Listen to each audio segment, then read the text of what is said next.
Meus caros, nós falaremos hoje sobre o papel enorme que o rito romano tradicional teve na formação de uma sociedade fundamentada sobre a lei do Evangelho, na formação de uma cristandade.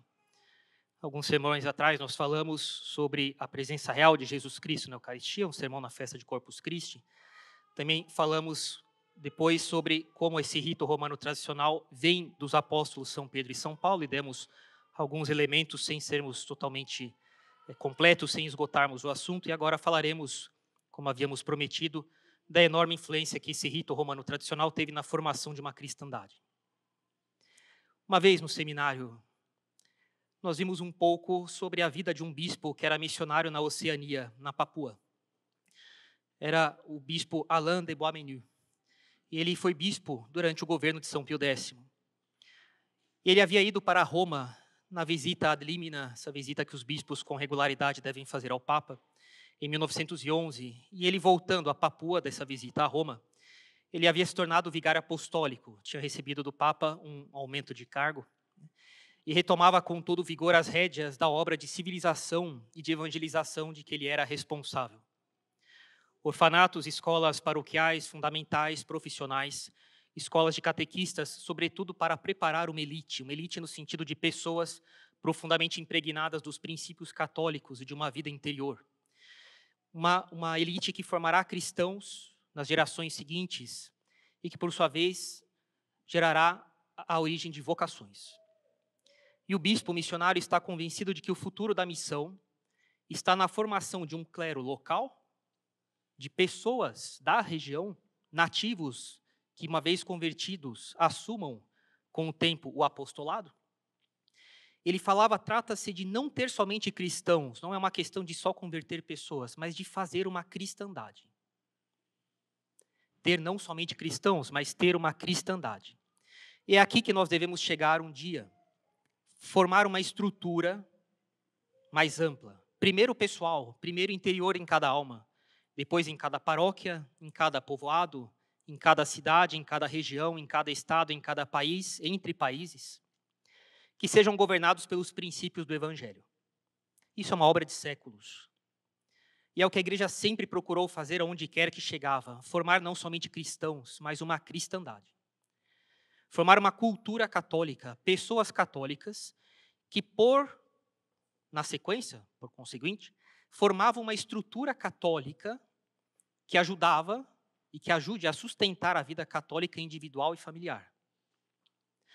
Meus caros, o termo cultura é uma palavra interessante. O termo cultura é derivado do termo latino cultus, culto. Existe uma relação estreita entre o culto religioso de um povo, a cultura que esse povo tem e a economia que esse povo tem. A palavra cultivo também deriva da palavra culto. O cultivo é a forma básica de geração de riqueza das sociedades. E o cultivo é determinado pela religião. Nos povos antigos, as leis que regiam a economia, os dias de trabalho, quando começar a trabalhar, tudo isso vinha do culto. O culto predominante determina a cultura na qual vivemos e as relações econômicas e políticas. Os princípios e regras que governavam a sociedade sempre tiveram sua origem na religião predominante de uma sociedade. E se queremos de fato entender as instituições, as leis de um povo, então devemos ir até as crenças deste povo. Devemos conhecer as ideias que eles têm a partir da religião. Que ideias que eles têm da criatura humana, o que é um ser humano? Da vida, da morte, da vida após a morte, da divindade, como ela é. E iremos perceber uma íntima relação entre as crenças religiosas de um povo e as estruturas familiares deste povo, as regras do direito, a organização econômica deste povo, os meios de educação das crianças, o modo de organizar o trabalho, etc. Existe uma estreita relação entre os ritos que se originaram das crenças de um povo e as instituições familiares, educacionais, econômicas, políticas. A cultura é o conjunto dos hábitos públicos de uma sociedade e os efeitos desses hábitos públicos nas pessoas. As várias manifestações artísticas que temos em um povo, por exemplo, a arquitetura, as estátuas, a música, as belas artes em geral, a culinária, o modo de comer, as etiquetas à mesa, o modo de se cumprimentar, o modo de se vestir, a organização do comércio, as relações entre os membros de uma família e os membros da sociedade, as estruturas políticas, educacionais, tudo isso é finalmente o efeito do culto religioso de um povo, das ideias que primeiro vêm da religião predominante de um povo. Há uma estreita relação entre as ideias da inteligência humana, que vem das crenças religiosas, e o estado social de um povo.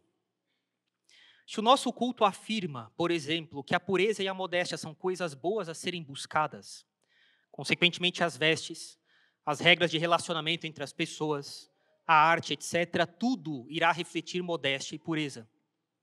Se o culto de uma sociedade é o culto do indivíduo, então as vestes degenerarão em direção daquilo que as nossas paixões querem, aqui e agora. As relações entre o culto e a cultura de um povo são muito estreitas. Podemos ver isso historicamente nos povos antigos. E podemos ver isso também durante a Reforma Protestante e os tempos atuais, por exemplo. Por exemplo, quando os países protestantes mudaram o rito da missa, quando Lutero começou a mudar o rito da missa, Calvino também, a cultura católica subjacente a esses países sofreu um colapso. Estruturas familiares, econômicas, políticas começaram a mudar. Porque as ideias mudaram. Porque a religião mudou. Quando a igreja mudou o ritual da missa, a cultura católica subjacente à cultura ocidental também sofreu um colapso. Lembre-se o que nós sempre falamos, né? O problema atual não é político, é religioso. E o problema religioso deságua no problema litúrgico. Que relações são essas entre o culto de um povo e a cultura? Isso se dá em duas etapas.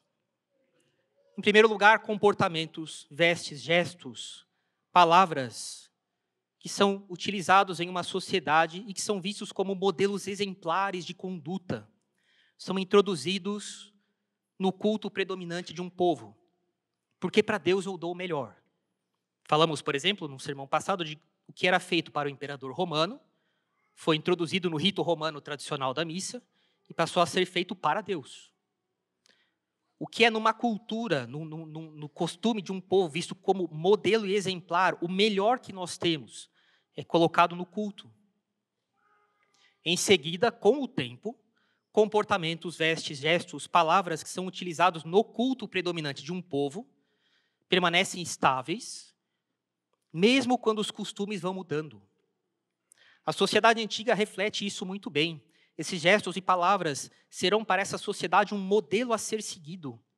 Não necessariamente a ser copiado de maneira unívoca, sempre do mesmo modo em todos os lugares, não.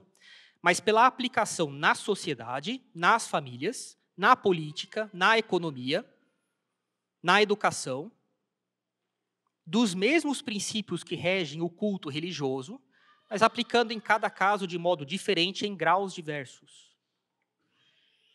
E o rito romano tradicional encarna princípios da nossa religião e também filosóficos, de vida espiritual, capazes de instruir e de formar todas as gerações em todas as épocas numa vida verdadeiramente cristã. Nós não podemos esgotar todos esses princípios aqui, nós nos limitaremos a alguns deles, né? Em primeiro lugar, o latim. O latim é importante porque é uma língua sagrada. Há 3 línguas sagradas, o hebreu, o grego e o latim. Essas 3 línguas são consideradas sagradas porque Pilatos escreveu nelas a causa da condenação de Jesus Cristo, para que todos pudessem ler. De fato, Jesus Nazareno, rei dos judeus, estava escrito em hebreu, em grego e em latim. O hebreu e o grego são também as línguas em que a Sagrada Escritura foi escrita, que Deus escolheu para escrever o livro que ele escreveu. Não são línguas, então, comuns, foram usadas por Deus, diferente de outras línguas. O latim foi escolhido por Deus desde o tempo de São Pedro como a língua pela qual o governo e a instrução são realizados na Igreja Católica. Como língua sagrada escolhida pela providência divina, é necessário dizer que a língua latina agrada mais a Deus do que as outras línguas comuns. E que agradando mais a Deus, ela é mais eficaz, ela dá mais graças. É unânime entre os exorcistas que os exorcismos em latim são mais eficazes. O latim é importante para diferenciar os atos litúrgicos dos atos comuns do cotidiano e nos faz compreender que a missa é primeiro para Deus e não para nós. Não oferecemos a Deus o sacrifício do corpo e do sangue do seu Filho, usando a mesma língua que usamos para comprar comida no supermercado, pagar nossas contas no banco. O latim faz com que fique muito claro que é um ato marcadamente distinto dos atos profanos da vida comum. O latim é importante porque nos mostra que a missa é um mistério, uma vez que é uma língua que a maioria das pessoas não compreende geralmente tão bem. Alguma outra coisa as pessoas percebem, mas é uma língua que não é compreendida num primeiro momento com facilidade. Isso facilita a transmissão da ideia de que a missa é um mistério, e é mesmo. Isso favorece o respeito a Deus, o bom temor de Deus. O latim é importante porque ele favorece a mortificação. Com os textos em latim eu não posso fazer mudanças, improvisar, fazer o que eu quero. Com o latim simplesmente me conformo aos textos que a igreja nos dá, sem fazer com que a minha vontade seja feita na minha missa. E assim mortifico minha vontade própria. O latim é importante também porque nos dá clareza doutrinária, ou seja, é uma língua em que as palavras têm um sentido muito exato. O latim é importante porque ele é uma língua universal, ou seja, o latim permite que a missa seja sempre a mesma, com as mesmas palavras em qualquer lugar do mundo. Agora mesmo no seminário, quando eu rezava minha missa de manhã, era um seminarista polonês, outro era um francês, um outro era de Malta, que um dia ou outro acolitavam minha missa, cada um tinha a sua língua, né? Mas todos nós rezávamos a missa na mesma língua. É a manifestação de que somos todos da mesma religião. E resumindo, o latim é importante porque é uma língua sagrada que agrada mais a Deus. Nos mostra que a missa é primeiro para Deus e não para nós. Favorece o respeito a Deus. Favorece a mortificação da nossa vontade própria. Dá clareza doutrinária e é uma língua universal. A orientação do padre, ou seja, a posição dele na missa, também é muito importante. No rito romano tradicional, o padre fica a maior parte do tempo voltado para Jesus, presente realmente dentro do sacrário e voltado para o crucifixo. O padre e os fiéis estão rezando todos juntos para Deus. Eles olham, portanto, para a mesma direção. Que o padre esteja voltado para Cristo é muito importante, porque mostra que a missa é para Deus e não para as pessoas que estão ali presentes. Mostra que a missa não é uma aula, não é uma conversa, não é uma refeição, não é um teatro, etc. Mostra que o padre conduz os fiéis para Deus, como um pastor que vai diante das ovelhas e que de vez em quando se volta nos Dominus Vobiscum para ver se está tudo bem. Mostra que o padre está entre os fiéis e Deus, mediando as relações entre Deus e os fiéis, para apresentar as orações dos fiéis para Deus. Evita que o padre se preocupe com as reações dos fiéis e queira adaptar algo da missa conforme ele percebe nas expressões dos rostos dos fiéis se eles estão gostando ou não. Outra característica notável do rito romano tradicional é o silêncio que reina durante a missa. O silêncio é uma característica do rito romano tradicional. Falamos aqui do silêncio que vem do fato de que muitas orações são realizadas em voz baixa pelo sacerdote, principalmente no ofertório e no cânon. Esse silêncio é muito importante. O silêncio na missa tradicional faz um grande benefício para as nossas vidas espirituais. Antes de tudo, o silêncio permite que deixemos mais uma vez de ser o centro da missa. Ora, aquele que fala é o centro das atenções. Se as pessoas falam constantemente durante a missa, elas terão grande tendência a achar que a missa diz respeito em primeiro lugar a elas e não a Deus. As orações do padre em voz baixa deixam claro também para o padre que não é a sua pessoa particular o centro da missa. Não é ele que precisa aparecer. Essas orações em voz baixa e o consequente silêncio na missa tradicional deixam claro que o centro da missa é Deus, que o centro da missa é Cristo, que renova o seu sacrifício, oferecendo a Santíssima Trindade. O padre que fala em voz baixa é o centro da liturgia, mas não enquanto padre tal ou padre fulano, mas sim enquanto instrumento de Cristo sacerdote, de forma que o centro é claramente Jesus Cristo. E assim, colocando Deus como centro, o silêncio nos ensina a caridade, que nos inclina a fazer tudo a partir de Deus, por amor a Deus. O latim torna Deus o centro da missa, o silêncio torna Deus o centro da missa, a posição do padre torna Deus o centro da missa. Não o centro geográfico da igreja, o centro da atenção, o centro das intenções. O silêncio nos mostra também que a missa é um mistério, que ela é algo sobrenatural, que nós não podemos entender completamente com a nossa razão, nem exprimir adequadamente com a nossa linguagem humana. Por isso, mais silêncio do que palavras.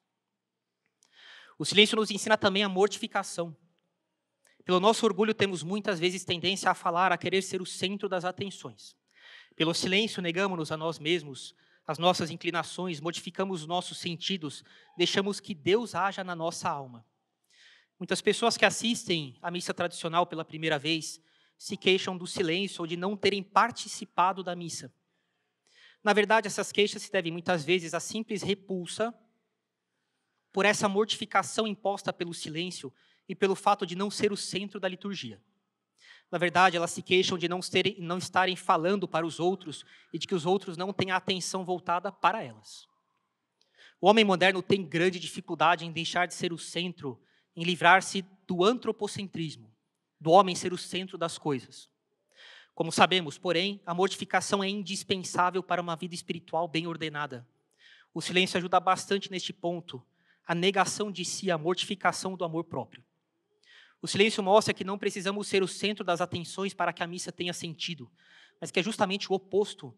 A missa tem sentido quando Deus é o centro. O silêncio na missa coloca Deus no centro e nos mortifica. Ele também nos ensina a rezar. O fato é que durante o silêncio não há alternativa. Ou a pessoa reza, ou ela se distrai. Aceitar a distração seria um pecado, praticamente, na maioria das vezes, pecado venial. A pessoa precisa, então, rezar, e rezar sozinha. O silêncio nos ensina o valor da oração individual, nos ensina a rezar e nos faz buscar o melhor meio para nos unirmos ao sacrifício de Cristo renovado diante de nós. O silêncio, mortificando os sentidos, nos ajuda muito a considerar com a inteligência o que realmente importa durante a missa. O silêncio favorece o progresso na oração, nos conduzindo além da simples oração vocal. O silêncio nos permite considerar as verdades eternas, tomar resoluções com o auxílio divino, de ajustar nossa vida a essas verdades. Em resumo, o silêncio favorece a meditação católica. Cada vez mais no mundo o silêncio é raro. Aonde vamos, há alguma espécie de barulho de música, de televisão, de rádio, de internet, ou algo para ocupar nossa imaginação e a nossa inteligência com coisas sem importância. Todo mundo anda com seu fone de ouvido. Ora, sem silêncio não pensamos devidamente, e se não pensamos, não podemos aderir com firmeza a Deus. Esse barulho entrou também na igreja, no centro da vida da igreja, que é a liturgia, infelizmente. O silêncio é necessário para a nossa vida espiritual e a missa tridentina o favorece. A inteligência fica livre de preocupações e pode se levar a Deus facilmente. Ademais, o fato da pessoa ter de rezar sozinha durante a missa favorece a oração fora da liturgia. Favorece a oração individual, fora da missa, tão em desuso hoje em dia. Há uma tendência de muitos a considerar que a única oração que tem importância é a oração comunitária. Assim, diante do silêncio, a pessoa tem que rezar, do contrário, ela se distrai. O silêncio favorece uma oração mais elevada, mais recolhida, mais interior. Nos faz considerar o que realmente importa na missa, o sacrifício de Cristo renovado para a glória de Deus, para o perdão dos nossos pecados. O silêncio litúrgico favorece, então, a oração e, consequentemente, a devoção, isto é, a prontidão de alma no serviço a Deus. Finalmente, o silêncio na missa explicita o fato de que é o sacerdote que age na pessoa de Cristo e de que é o sacerdote que renova o sacrifício do Calvário ao dizer as palavras da consagração. Não é o povo que consagra, não é o povo que reza a missa, é o sacerdote. Para deixar clara a diferença de papéis, o padre reza as orações mais profundamente sacerdotais em silêncio. O ofertório, o cânon, as palavras da consagração. O confíteor do padre é rezado primeiro. Os fiéis rezam o confíteor deles depois, mostrando uma clara distinção hierárquica entre sacerdote e fiéis. O silêncio, o latim, a posição do padre na missa tem uma importância grande para a nossa vida espiritual e para a vida espiritual da igreja. O silêncio, a orientação do padre voltado para Deus. E o latim nos ajudam bastante a servir a Deus e a buscar em primeiro lugar o reino de Deus. Temos ainda outros princípios que são constantemente, amplamente, insistentemente ensinados no rito romano tradicional. A existência do pecado, Orações ao pé do altar, o confítor não somente a Deus, mas toda a corte celeste, feita pelo sacerdote profundamente inclinado diante dos fiéis. A oração para subir ao altar, Alfera nobis domine iniquitates nostras. Tirai de nós, Senhor, nossa iniquidade. O Kyrie eleison, Senhor, piedade. O ofertório da hóstia, na qual o sacerdote afirma oferecê-la por seus inúmeros pecados, ofensas e negligências. Nenhum sacerdote ou fiel que leve a sério essas orações pode negar a existência do pecado, de que há coisas objetivamente boas e coisas objetivamente más, que há a necessidade de um combate contra nossas más inclinações. Depois de vermos os escândalos nos quais muitos padres estiveram envolvidos nas últimas décadas, vemos a importância do uso dessas orações rezadas diariamente pelo padre na missa. O mesmo pode ser dito hoje, quando os fiéis repetem seriamente teorias que negam a existência de algo chamado culpa, ou que a culpa é da sociedade, não do indivíduo. Minha culpa, minha máxima culpa, não da sociedade, não dos meus pais, não da família. Essas coisas podem ser ocasiões para que o indivíduo peque, mas o consentimento é seu. A falta de tomada de providências é sua. Minha culpa. São todos princípios e bens que formam uma sociedade onde uma ordem reina e onde os atos de violência são menos frequentes e corrigidos de maneira mais adequada. As pessoas estão sempre combatendo seus pecados, porque elas têm convicção de que existe pecado e que o pecado é dela. São muitas variações. Hoje em dia, também, a liberdade no uso das rubricas devem ser minimizadas também para facilitar a obediência aos superiores e a renúncia da própria vontade. Se muitas variações são concedidas nas leis litúrgicas, cria-se no padre uma indisposição para seguir a vontade da autoridade, uma vez que o rito é objeto de múltiplas escolhas pessoais dele. Ele monta a missa que ele quer no final das contas, a missa dele. Observamos que os padres que se iniciam no rito romano tradicional, quando têm dúvidas do que fazer agora, ficam paralisados. Eles não inventam, eles travam. Isso mostra que eles perceberam que não há espaço para a vontade própria deles no rito. Como há uma variedade de inclinações e de preferências entre as pessoas, evita-se no rito o surgimento de vários modos de rezar a missa. Quando as rubricas são estáveis. As paróquias são mais estáveis, uma espiritualidade particular, muitas vezes defeituosa, não é imposta aos outros da paróquia. Não existe a missa dessa, a missa desse grupo, a missa desse tipo de gente, a missa desses daqui. É a mesma missa para todos. É a mesma religião, o mesmo culto. Pelo desapego de si mesmo, o rito romano tradicional combate o orgulho. Todos nós sofremos com o orgulho. E por isso, se não somos limitados por rubricas rígidas, rígido é um termo negativo hoje em dia, rubricas invariáveis, tendemos a exagerar os nossos próprios atos externos, querendo aparecer. Gestos exagerados, frases ditas de maneira forte durante a missa, etc. Há incontáveis histórias nas quais fiéis ficaram indignados com o que um padre faz na missa. O padre não deve ser causa de fúria nos fiéis durante a missa, e isso é evitado pela existência de rubricas fixas. Vários elementos ensinam também a virtude da fortaleza no rito romano tradicional. A oração que o padre usa para vestir o amito, um capacete para o combate. O simbolismo do faudistório, nós falamos, era a cadeira do general para a instrução militar dos seus soldados, é onde o bispo faz o sermão. As orações no começo do prefácio, que são ditas de um modo militar. Sursum corda, habemus ad Dominum, graças hagamos Domino Deo nostro, dim et iusum est. Todos os liturgistas, baseados em escritos dos padres da igreja, comparam essa parte da missa a ordens militares dadas ao exército. No rito romano tradicional, somente o sacerdote alimenta os seus filhos, distribuindo a comunhão. Ele tem também a função de proteger os bens espirituais dos seus filhos. A remoção sistemática dessas funções masculinas e paternas, pelas quais somente o sacerdote cuida dos seus filhos, porque é o pai deles, porque colaborou para dar vida espiritual para eles no batismo, na confissão, alimenta essa vida na Eucaristia, porque quem é pai é quem dá vida para o filho. A remoção dessas coisas enfraqueceu nossa visão sobre o sacerdócio e sobre o que é uma autoridade em geral. A autoridade tem como função não a de pisar no inferior e de se aproveitar dele. A autoridade tem como função fazer o inferior chegar onde ele jamais chegaria sozinho. A autoridade tem como função fazer o inferior chegar onde ele jamais chegaria sozinho. Como tomamos o que vemos como exemplo?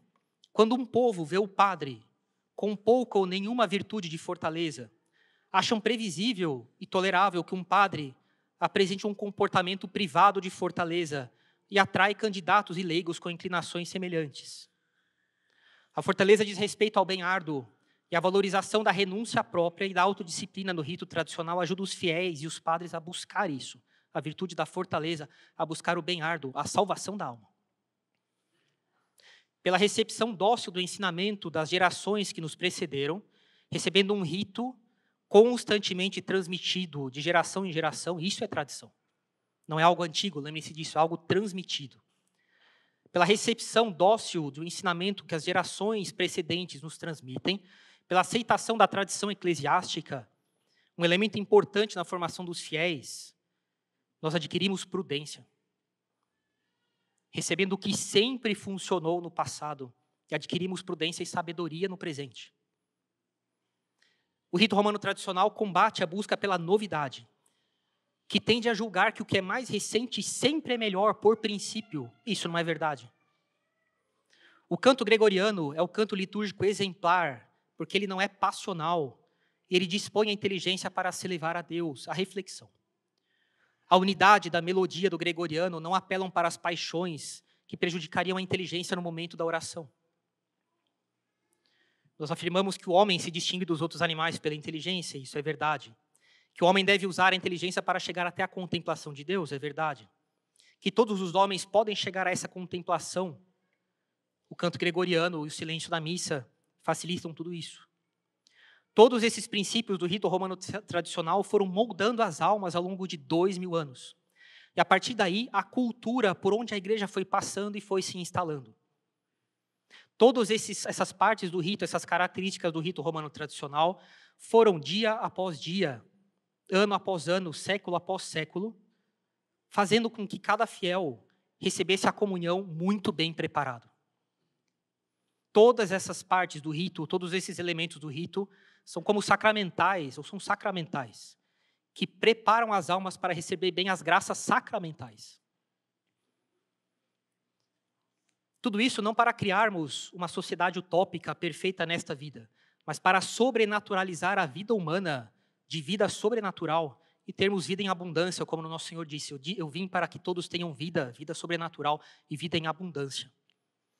Meus caros, com essas luzes nós podemos tirar sempre cada vez mais proveito das missas que assistimos, abraçar com toda a convicção e amor a herança de 2000 anos da nossa igreja.